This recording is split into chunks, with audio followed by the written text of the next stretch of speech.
Hi friends, welcome to our channel. Friends, ఇప్పుడులో AP రాష్ట్ర వ్యాప్తంగా ఉన్నటువంటి డ్వాక్రా మహిళలు ఎవరైతే ఉన్నారో వీరందరికీ కూడా కేంద్ర ప్రభుత్వం అయితే అదిరిపోయే గుడ్ న్యూస్ అయితే చెప్పిందండి.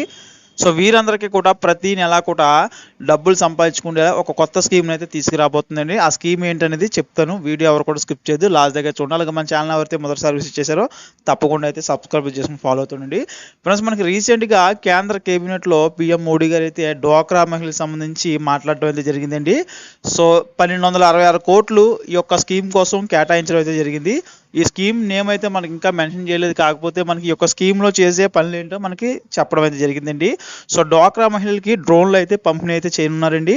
సో డ్రోన్లు పంపిణీ చేసి ఈ యొక్క డ్రోన్లతో డ్వాక్రా మహిళలు సో రైతులకి రెంట్లకి ఇచ్చుకుండి దాని నుంచి వచ్చిన డబ్బులతో ప్రతి నెల కూడా బతికేలా అయితే చూస్తున్నారు.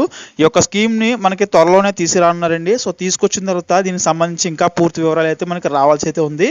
సో ఒక్కరికి ఇస్తారా లేకపోతే అందరికీ ఇస్తారా అనేది క్లారిటీ అయితే తెలియాల్సి ఉంది. అంటే మనకి డ్వాక్రా గ్రూప్లో 10 మంది సభ్యులు ఉంటారండి. సో 10 డ్రోన్లు ఇస్తారా లేదంటే ఒక డ్రోన్ ఇచ్చి ఒక గ్రూప్ మొత్తానికి మెయింటైన్ చేయమంటారా అనేది మనకి ఇంకా తెలియాల్సి అయితే ఉంది. అయితే ఈ యొక్క డ్రోన్లు ఎవరెవరికి ఇస్తారు ఏంటనేది ఇంకా మనకి తెలియాల్సి అయితే ఉందండి. ఇన్ఫర్మేషన్ రాగానే నేను ఖచ్చితంగా ఇంకో వీడియో అయితే చేసి అయితే మీకైతే చెప్తాను. కాబట్టి తప్పకుండా డ్వాక్రా మహిళలు ఎవరైతే ఉన్నారో తప్పకుండా మన ఛానల్ అయితే సబ్స్క్రైబ్ చేసుకుని ఫాలో అవుతుండండి. సో ఇది ఫ్రెండ్స్ వీడియోలో.